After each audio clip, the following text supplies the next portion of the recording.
내가 너희와 라오디게아에 있는 자들과 무릇 내 육신의 얼굴을 보지 못한 자들을 위하여 어떻게 힘쓰는 것을 너희가 알기를 원하노니,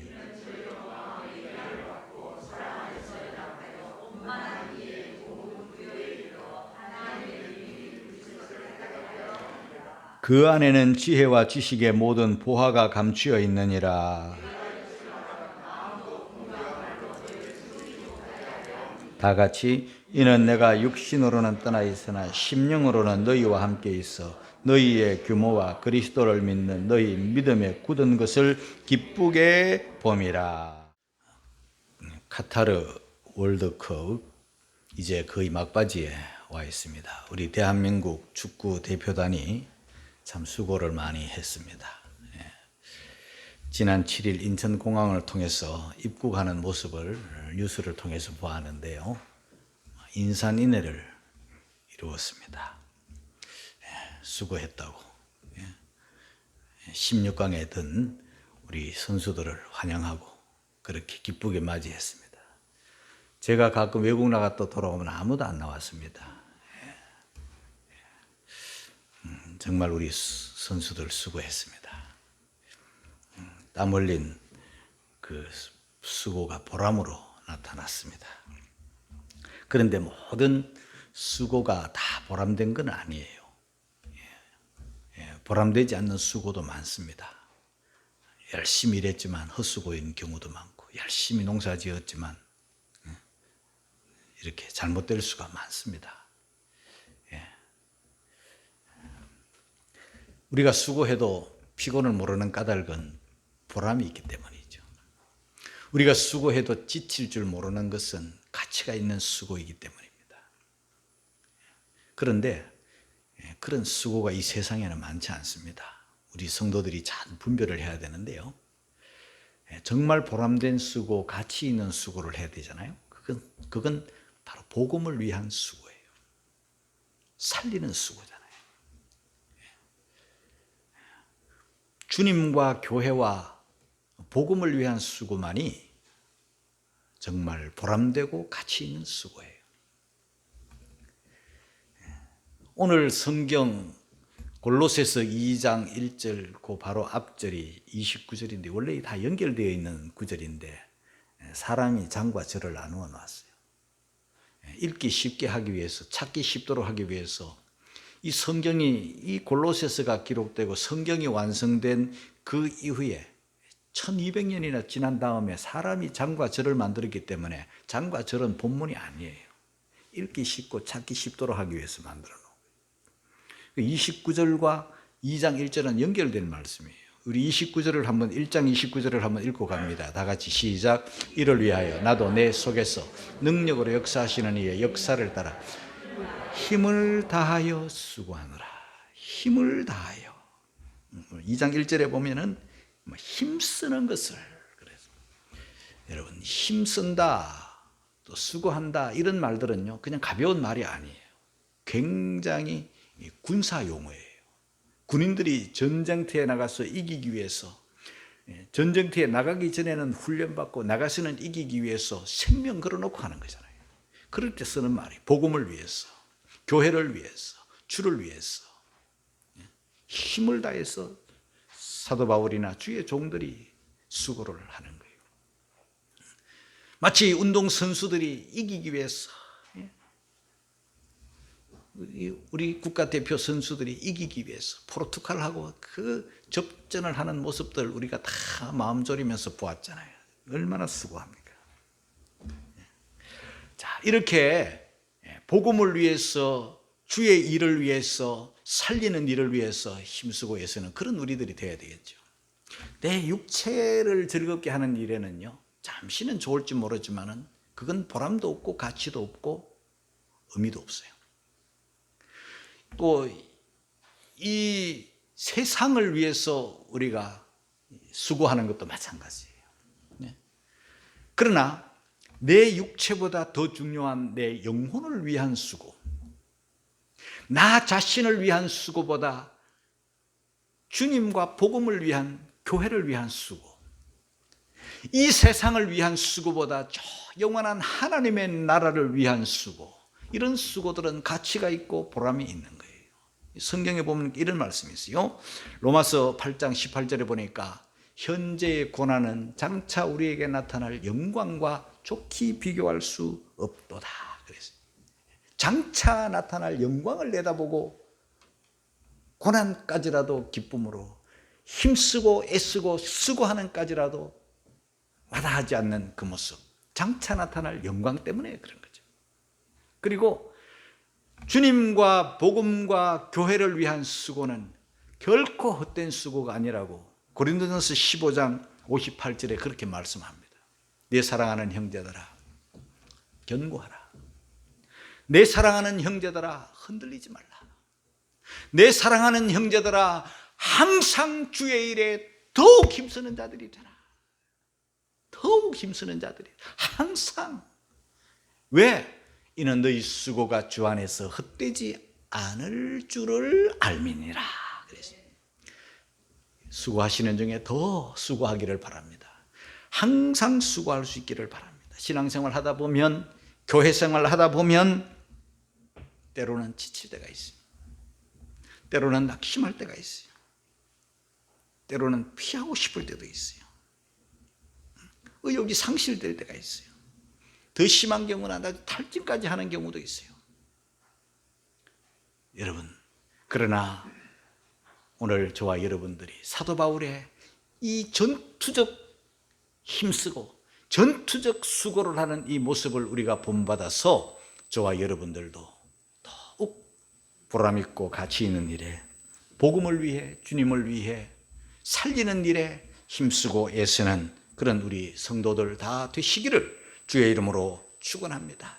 이제 본문 안으로 들어갑니다. 2장 1절을 다 같이 읽겠습니다. 시작. 내가 너희와 라오디게아에 있는 자들과 무릇 내 육신의 얼굴을 보지 못한 자들을 위하여 어떻게 힘쓰는 것을 너희가 알기를 원하노니. 골로새 교회를 위해서 성도들을 생각하면서 이 감옥에서, 로마 감옥에서 편지를 써서 골로새 교회로 보내는데요. 사도 바울은 1차 전도 여행, 2차 전도 여행, 3차 전도 여행, 그리고 로마까지 가면서 여러 교회를 세우고 여러 지역을 다녔지만은요, 이 골로새 지역을 안 갔습니다. 라오디게아 교회 지역은 안 갔습니다. 그리고 그 라오디게아 교회가 있는, 또 골로새 교회가 있는 그 지역은요, 그 히에라폴리라는 도시도 있고 라오디게아 지역도 있고 또 골로새라는 지역도 있는데, 이게 삼각형으로 가까이 있어요. 라오디게아에서 골로새까지는 한 18km 정도 떨어져 있는 그런 지역이고요. 동쪽으로, 골로새는 라오디게아에서 동쪽으로 떨어져 있고, 약간 북쪽으로는 히에라폴리가 있는데 그곳은 오늘날의 파묵갈레예요. 파묵갈레는 온천지대고 휴양지대예요. 아주 경치가 좋고 세계적인 관광지라서 우리가 성지를 순례한다든지 뭐 터키를 여행하든지 하면은 그 파묵갈레를 반드시 끼우는 거예요. 하얀 눈이 내린 것 같은 온천지대잖아요. 하얀 석회스키 지역이에요. 그런데 사도 바울이 골로새 교회에 한 번도 간 적도 없고 개척한 적도 없어요. 그런데 오늘 성경에도 기록이 되어 있잖아요. 내가 하는 바울이죠. 너희와 골로새 교회예요. 라오디게아에 있는 자들과, 거기에서 18km 떨어진 라오디게아에 있는 교회들이죠. 그런데 무릇 내 육신의 얼굴을 보지 못한 자들을 위하여 어떻게 힘쓰는 것을 너희가 알기를 원한다. 얼굴을 몰라요. 한 번도 본 적이 없는 성도들이에요. 라오디게아에 있던, 히에라폴리에 있던, 골로새에 있던 사도 바울은 그곳에 간 적도 없기 때문에 잘 몰라요. 성도들을 몰라요. 그런데 이 골로새 교회는 누가 목회를 하고 있었는가 하면 에바브라라는 사람이 목회를 하고 있었는데요. 이 에바브라라는 사람이 골로새 교회를 세웠어요. 우리가 짐작으로 하는 거예요. 그러면 이 에바브라는 어떻게 주님을 영접하게 되었고 골로새 교회를 개척하게 됐는가? 이 라오디게아라는 그곳에서 약 한 160km 떨어진 곳에 에베소가 있어요. 사도 바울은 에베소라는 곳에 머물면서 3년이 넘는 기간 동안 거기서 밤낮 눈물로 성도들을 가르쳤어요. 두란노 서원에서도 가르쳤어요. 그때 수많은 많은 사람들이 그 지역 인근에서 멀리 가까이에서 사람들이 구름대처럼 몰려와서 사도 바울이 전하는 복음을 들었잖아요. 3년간 그곳에서 목회를 했어요. 성경을 가르쳤어요. 그때 이 에바브라라는 사람이 에베소에서 복음을 듣고 주님을 영접하고 뜨거운 가슴을 가지고 이 골로새에 와서 교회를 개척한 거예요. 자, 그런데 이 에바브라라는 사람은 목회자가 아니잖아요. 신학을 정통으로 이렇게 한 사람도 아니잖아요. 단지 은혜 받고 복음을 듣고 예수를 믿고 성경을 배우고 알고 그 정도에 머무는 사람이잖아요. 그런데 그 교회 안에 이단자들이 들어왔어요. 다른 복음을 가지고 들어온 이단자들이 있었던 거예요. 어떻게 대처해야 될지, 어떻게 방어를 해야 될지, 이거 큰일 났다. 어떻게 하면 좋을까? 해서 로마에 있는 사도 바울에게까지 간 거예요. 감옥까지 간 거예요. 그래서 바울을 만난 거예요. 거기서 이 서신을 받은 거예요. 사도 바울은 그 에바브라를 통해서 골로새 교회에 대한 소식을 듣고 골로새 교회의 여러 문제점들을 이제 알게 되었고, 그래서 이 골로새 옥중 서신을 기록하여 보내는 거예요. 보내면서 근본적으로는 이단에 대해서 어떻게 교회가 대처해야 될 것인가 하는 것을 지금 말씀을 하고 있는 거예요. 그렇게 얼굴도 모르고 개척도 안 했지만은 교회를 사랑하는 뜨거운 가슴과 성도들이 이단자들에게 물들지 않도록 방어를 하기 위한 이런 뜨거운 가슴으로 수고하는 것을 너희가 알기를 원한다. 나 수고 좀 알아줘. 그런 차원이 아닙니다. 이렇게 사도 바울의 수고나 에바브라의 수고나 그 앞선 지도자들의 수고를 성도들이 알 때 누가 은혜를 받는가? 성도들이 은혜를 받는 거예요. 그 은혜 받는 게 2절이에요. 우리 한번 골로새서 2장 2절을 읽겠습니다. 다 같이 시작. 이는 저희로 마음의 위안을 받고 사랑 안에서 연합하여 원만한 이해와 모든 부요에 이르러 하나님의 비밀인 그리스도를 깨닫게 하려 함이라. 여러분, 주의 종들의 수고와 주의 종들의 헌신으로 말미암아 성도들 마음에 위안을 받는다. 여러분, 우리가 신앙생활하고 또 사회생활하면서 쉽지 않잖아요. 사람에게 이리 치이고 저리 치이고, 이런 사람 저런 사람, 까다로운 사람, 고달픈 일상생활 속에서 우리가 많이 지쳐 교회 오는 거예요. 많이 지쳐서 힘들어 교회 오는 거예요. 그런데 교회에 와서조차도 사람들 때문에 더 힘들면 안 되는 거예요. 그래서 목회자들의 수고와 목회자들의 헌신으로 말미암아 성도들은 교회에 와서 뭘 받아야 되나? 마음의 위안을 받아야 되는 거예요.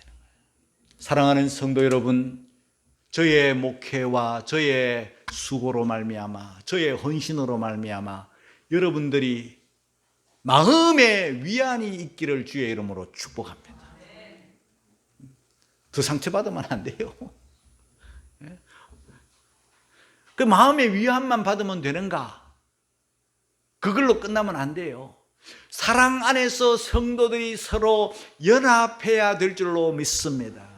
하나님의 말씀을 통해서 목회자들의 목회와 헌신과 봉사와 힘쓰는 수고를 통해서 성도들이 사랑 안에서 서로 연합해야 됩니다.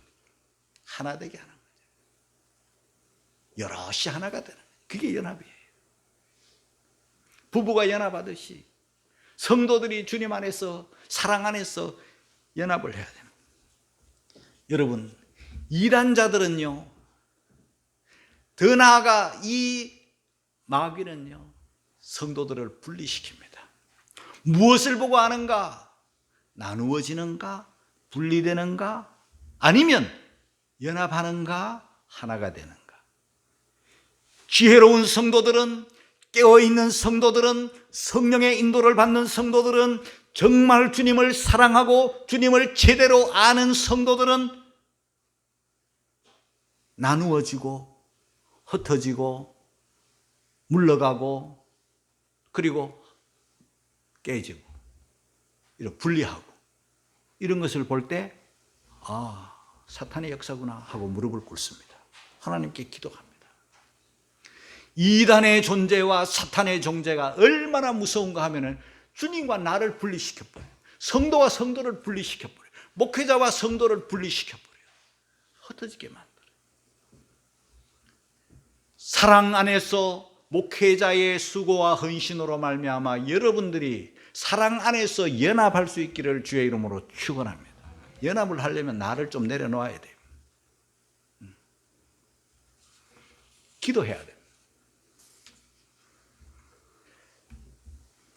저는 고기 굽는 걸 좋아해요. 굽는 고기 맛도 좋아하지만 고기 굽는 분위기도 좋아해요. 그래서 그거는 뭐 다른 사람한테 안 뺏기고 싶어. 내가 하고 싶어. 쉽지 않는 일이지만 재미나요. 근데 이 숯을 가지고 고기를 구울 때 혹은 뭐 장작불도 마찬가지예요. 그런데요, 자꾸 불을 잘 붙게 하려면은 이렇게 차곡차곡 자꾸 쌓아야 돼. 집게를 가지고 멀리 있는 거 가까이 자꾸 붙여줘야 돼. 그러면은 불이 잘 붙고 불이 잘 타고 아주 뜨겁게 그렇게 돼요. 그런데요, 이제 고기 다 구웠어요. 그러면 어떻게 돼요? 집게를 가지고 이걸 하나씩 따로 떼놔버려야 돼. 이거는 일로, 이거는 저로 숯을 다 분리시켜. 그러면 아무리 펄겋게 되었던 숯불도요, 분리돼 버리면 점점 꺼지고 점점 식어져서 나중에는 불이 사라져. 모이면 뜨거워지고 흩어지면 식어버려요. 이 교회의 원리와 똑같습니다. 성도들이 무슨 기관이든지 어떤 공동체든지 서로 마음을 사랑 안에서 하나로. 이 사랑 안에는요, 예수님의 사랑 안에서요.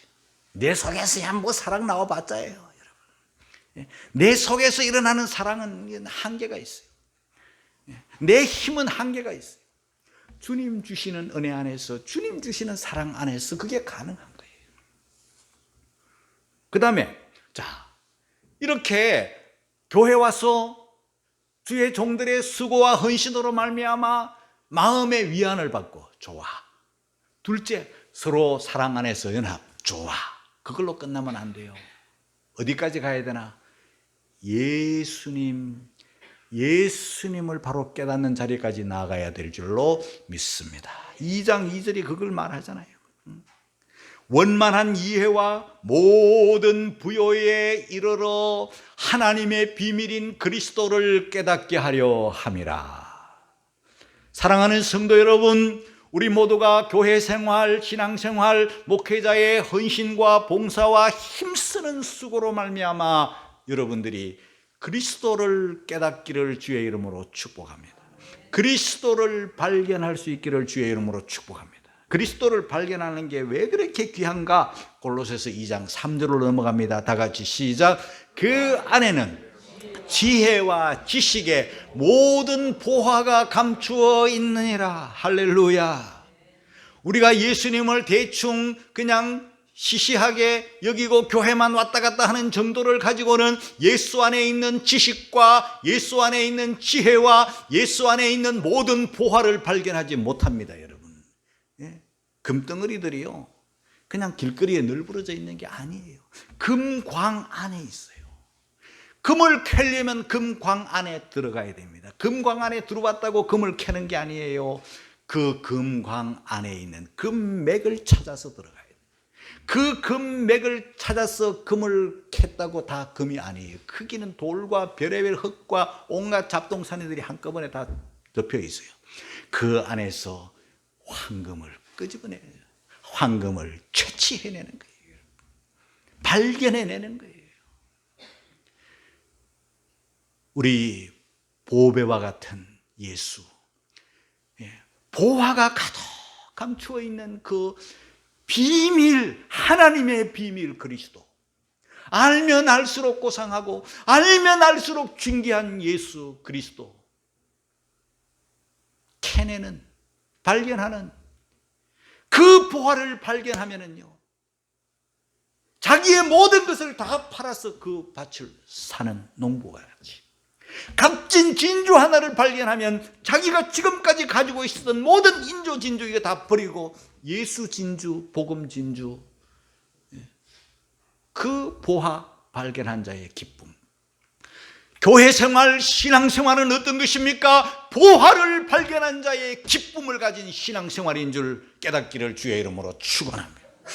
우중충하고 무거운 짜증난 얼굴로 앉아 있으면 그건 성령 받은 사람들의 모습이 아니에요. 하나님 앞에 나올 때 보화를 가진 즐거움으로 나와서 찬양하고, 즐거움으로 나와서 감사하고, 즐거움으로 나와서 하나님께 얼굴을 베이고, 즐거움으로 나와서 기쁨으로 나와서 하나님을 예배하는 그런 성도들이 되시기를 주의 이름으로 축원합니다. 그 보화를 발견한 자가 돼요. 그리고 목회자의 헌신과 사도 바울의 그 힘쓰고 애쓰는 수고로 말미암아 공교한 말을 하는 이단자들을 경계하고 속지 않는 그런 지혜가 여러분에게 있기를 주의 이름으로 축복합니다. 4절입니다. 같이 읽습니다. 시작. 내가 이것을 말하면 아무도 공교한 말로 너희를 속이지 못하게 하려 함이니. 요즘은요, 이단자들이 너무 많아요. 그때보다 지금 너무 많아요. 그 당시에 골로새 교회 안에 들어온 이단자들은 영지주의고, 골로새 교회 안에 들어온 이단자들은 유대주의예요. 그 두 개밖에 없었어요. 뭐 다 비슷한 신비주의나 뭐 이런 거는 좀 있었어요. 자, 영지주의 그노시스주의자들은 어떤 자들인가 하면은요, 영혼은 거룩한 것이고 육체는 악하고 더러운 것이라고 생각을 하기 때문에 그들은 이 육체를 자꾸 학대하고 육체를 자꾸 괴롭히는 주의예요. 여러분, 이 육체를 학대하고 육체를 괴롭히면 안 돼요. 우리는 죄와 악은 멀리 할지라도 이 육은요, 얼마나 소중한 육입니까, 여러분? 그런데 이 그노시스는 육을 악하다 하고 육을 괴롭히는 거죠. 그래서 그네들은 막 뻑하면 금식하는 거예요. 금식도 필요는 하지만 금식을 계속하면 죽어요, 여러분. 적당하게 해야죠. 그 다음에 이 그노시스의 가장 큰 위기는, 문제가 뭐냐 하면 예수님의 그 신성과 인성을 부정하는 거예요. 왜 부정하는가? 하나님이 사람이 되실 수가 없다고 생각하는 거죠. 이 그노시스의 이 영지주의의 교리가 그래요. 하나님이 사람이 되실 수 없다고. 하나님은 하나님이고 사람은 사람이고 영은 영이고 육은 육이고 영은 거룩하고 육은 악한데 어떻게 하나님이 사람이 되실 수 있나. 그렇기 때문에 하나님의 사람 되심을 부인하니까 우리의 구원이 이루어지지 않는 거죠. 그러니까 교회 안에서 가장 경계해야 될 사상이 바로 영지주의. 그 다음에 다른 교회도 많이 있었던 유대주의, 율법주의. 예를 들면 뭐 할례를 받아야 되니, 율법을 지켜야 되니, 뭐 인간의 공로를 세워야 되니, 예수로만 부족하다. 여러분, 예수로만 만족하고 예수 안에 모든 게 다 있고 예수님이 하나님과 우리 사이의 유일한 중보자라는 것을 깨닫는, 복음으로만 만족하고 예수로만 만족해야지 뭘 거기에 뺄 게 있고 더 할 게 있습니까?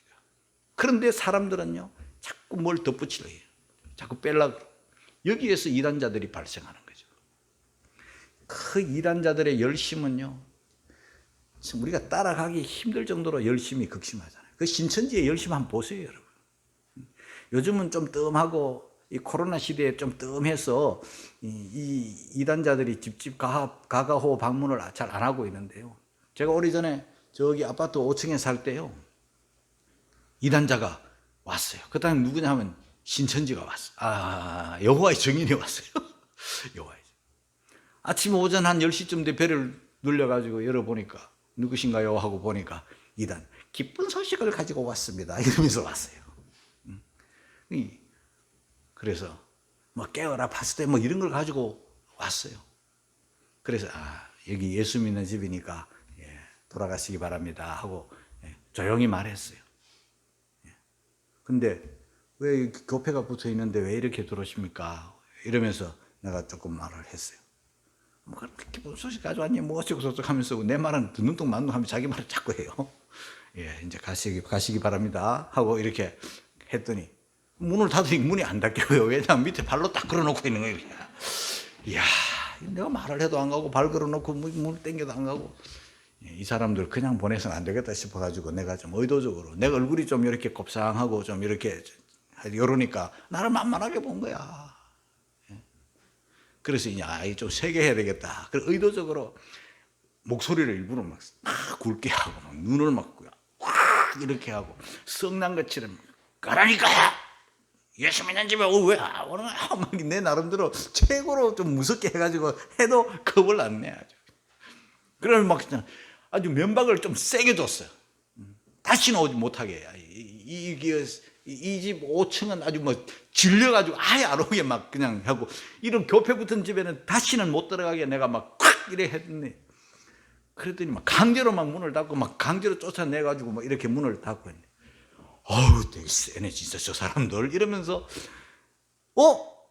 그래 궁금하죠. 어디 가나 진짜 갔나 싶어가지고 바깥 창문으로 이렇게 그 사람들 가는 걸 봤더니, 이야, 그 정도 면박을 당하면요, 오늘 다 틀렸다 우리 집에 가자 하고 두 사람이 그냥 가면 될 텐데 아무 일 없었느냐 다른 아파트로 또 올라가는 거야. 진짜 저 사람들 센 사람들이다. 열심 진짜 대단하다. 그런데 열심만 대단한 게 아니라 그들의 말이 아주 공교한 말이. 이 공교하다는 말은요, 그럴듯하다 그런 뜻이에요. 아주 가문이 교묘하다. 이 교묘하다는 말이 맞는 것 같아요. 교묘하다.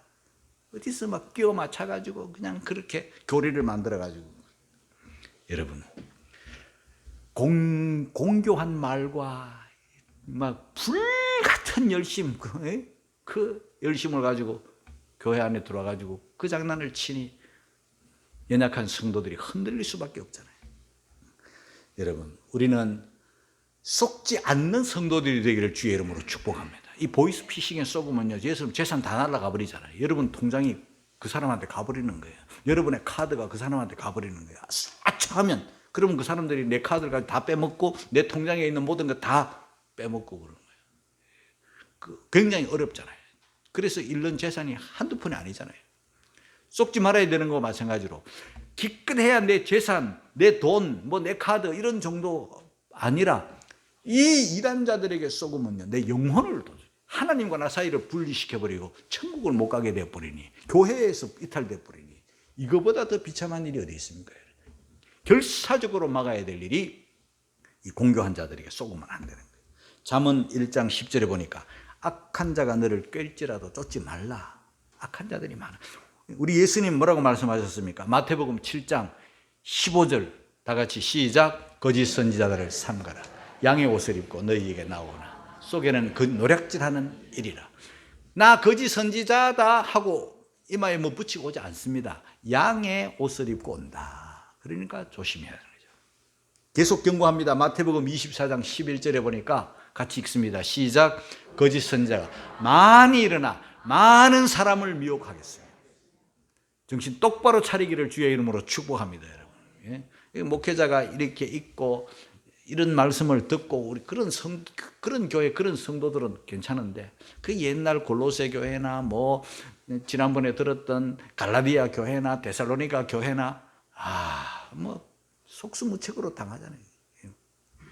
사도 요한도 경고했습니다. 요한일서 4장 1절 시작. 사랑하는 자들아, 영을 다 믿지 말고 오직 영들이 하나님께 속했나 시험하라. 많은 거짓 선지자가 세상에 나왔습니다. 재산 다 잃고 집안 망하고 가정 다 깨지고 영혼 다 구원과 멀어지고 만신창이가 되어도 못 깨달으면 안 되죠.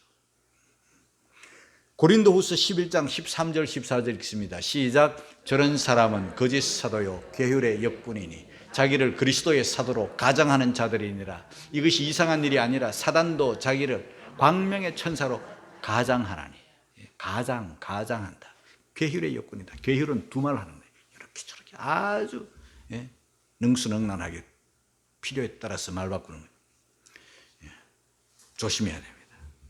자, 그런데 사도 바울은 그걸로 끝내지 않고 이단자들을 경계하고 난 다음에 그 어렵고 힘든 환경 속에서도 든든한 목회자가 없는 가운데서도 신앙생활을 제대로 하고 있는 교우들을 칭찬하고 격려하면서 끝을 내요. 5절입니다. 다 같이 시작. 이는 내가 육신으로는 떠나 있으나 심령으로는 너희와 함께 있어 너희의 규모와 그리스도를 믿는 너희 믿음에 굳은 것을 기쁘게 봄이라. 너희의 규모와 너희와 함께 있다. 내가 비록 감옥에 있지만 너희와 함께 있다. 몸은 여기 있지만 마음은 너희에게 있다. 심령으로는 너희와 함께 있다. 내가 너희들 얼굴도 모르고 너희들 교회를 개척도 안 하지만은 내가 너희들과 함께 있다. 그리고 너희의 규모라는 것은 훈련받은 성도의 모습, 병사의 모습, 씩씩하고 단정하고 질서 있고 엄미한 훈련받은 성도의 모습을 규모 있다 그러는 거예요. 여러분, 우리 도화동 중앙교회 성도나 골로새 교회 성도나 목회자를 중심으로 훈련받아 규모 있는, 훈련된, 질서가 있는 그런 십자가 군병들이 되기를 주의 이름으로 축복합니다. 여러분들이 민방위 훈련이나 예비군 훈련 같은 그런 무질서한 그런 사람이 아니라 그야말로 사관생도처럼 말이죠. 영적 십자가 사관생도처럼 군사답게 아주 질서 있고 규모 있고 씩씩하고 용감하게 이 사관생도들의 그 걸음 걷는 모습들 한번 보세요. 얼마나 멋있습니까? 그 걸음 걷는 모습만 봐도 질서 정연한 모습만 봐도 그게 하루 이틀 훈련돼 가지고 되겠습니까? 여러분? 우리 도화동 중앙교회 성도들이 이렇게 규모 있는 질서 있는 훈련된 그런 성도들이 돼야 되죠. 오합지졸 목회자 없는 오합지졸 같이 마치 부모 없는 자식처럼 고아와 같이 막 볼록한 그런 사람 되지 말아야 됩니다. 제대로 딱 질서 있는 교우들이. 그리고 믿음에 굳은 것을 기쁘게 봅니다. 믿음에 굳은 것. 믿음이 연약해서 흔들흔들하면 안 돼요. 믿음이 굳은 것은 견고하다. 뿌리를 깊이 내렸다. 그런 말이에요. 우리 모든 성도들이 골로새 교회 성도들처럼 사도 바울이 칭찬하는 것처럼 견고한 믿음이 굳은 성도들이 되시고 규모 있는 성도들이 되시고 위안을 받아 사랑 안에서 연합하는 성도들이 되시고 하나님의 말씀을 잘 배워서 이단자들을 분별하고 교묘한 말 그런 말에 속지 않는 지혜로운 성도들이 되시고 이제 대강절 지나고 성탄절을 앞두고 우리가 예수님을 더 깊이 그리스도를 더 깊이 모든 보화가 가득한 예수님을 더 깊이 발견하는 그런 성숙한 성도들이 되시기를 주의 이름으로 축원합니다.